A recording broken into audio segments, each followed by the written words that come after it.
we had been there, 3 or 4 months, and we hadn't really had anything real major yet, and it was all built up towards Tet Offensive, that big holiday of theirs. And I knew something was up once we helicoptered out at night up to Da Nang.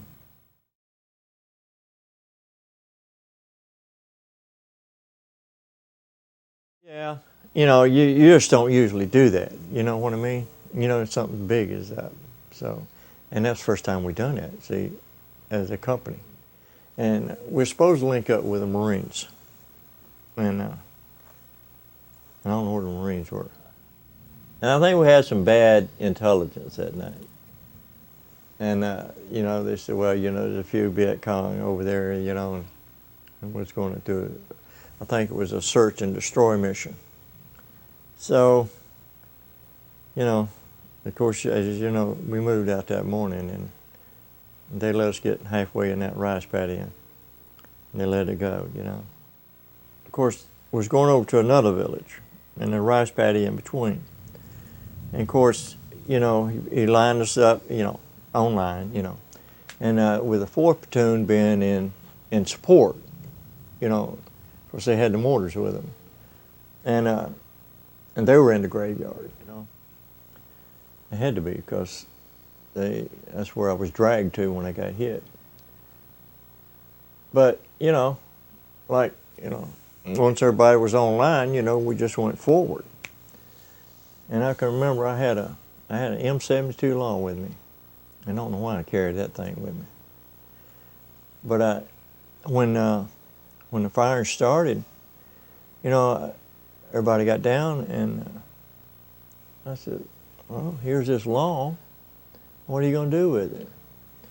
So, you pop them open, extend them open. That's how you do it. And the thing flips up there, and I put it on my shoulder, and I aimed it towards one of the hooches, and I fired it.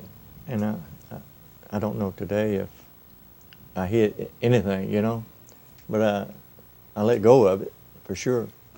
We were within 50 meters of that village. Now, 50 meters is not, because because when everything was going on, after a while, they were coming out to us, And I think we were more forward than the rest of them, because, and the reason I say that is because we got, my platoon got tore worse than the others, So I don't know if we were actually on line or not. I think we were forward of the other two.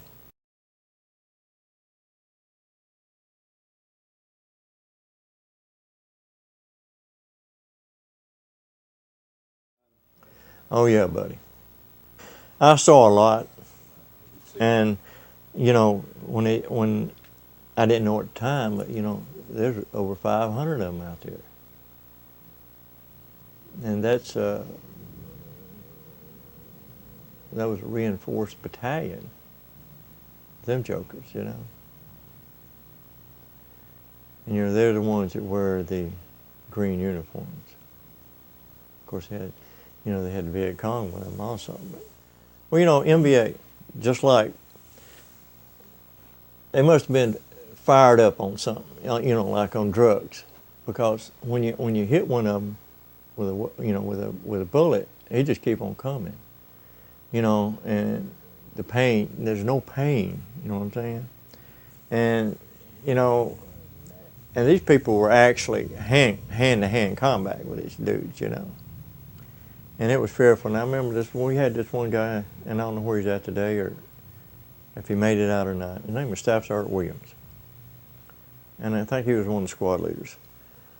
And when it was going on, I seen him, come by me, And I don't know what I did, but I think I stood up. And that's when I took a hit from a mortar round, And I think I turned around. And because I remember him, you know, he was going this way. So I stood up and I think I turned the other way. Because I took the mortar around and I took it, you know, it hit me in the back, you know, right back here.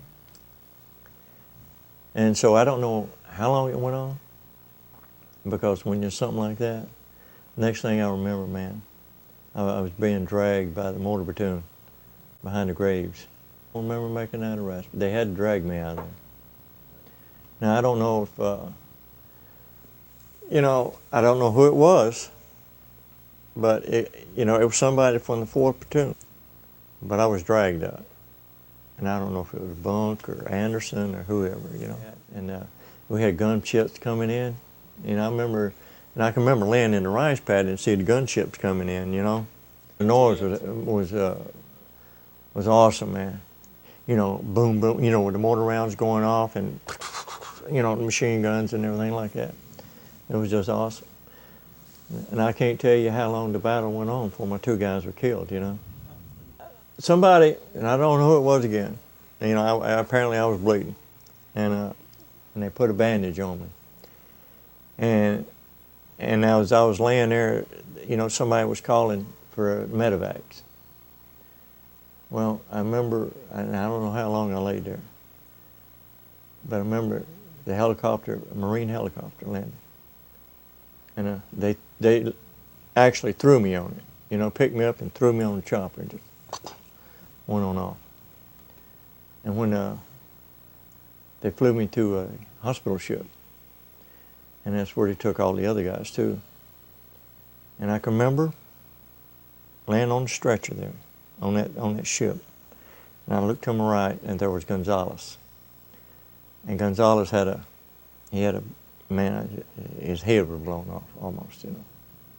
I remember seeing Sergeant Gonzalez there. And they wheeled me in, and you know, they were evaluating, they were rating, you know, you need to take this one, you need to take that one, just, you know, the severity of the wounds, you know.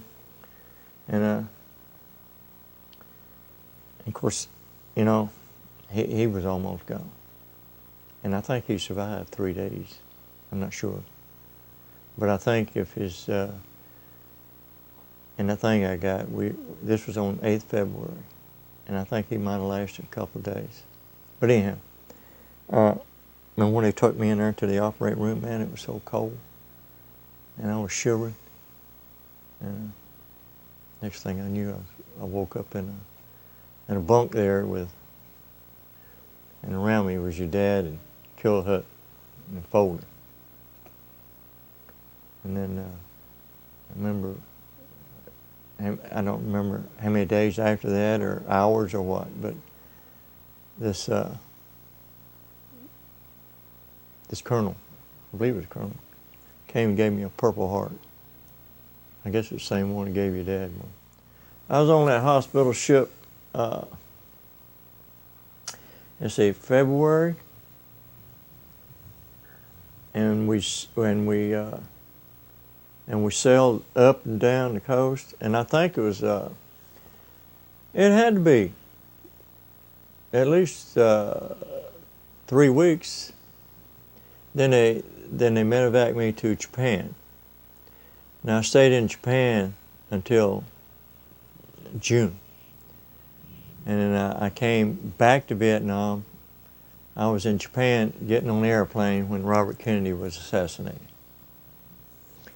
I went back to Vietnam in June, and the 30th of September, I flew out. And going through that experience when I got back, they made me go out on ambush, and I didn't want to go. But, you know, I had to go. And you're talking about somebody being shell-shocked. We'd be out on ambush and going on patrols or whatever, and round would go, you know, go overhead, man, hit the ground. It was frightening. I was shell-shocked.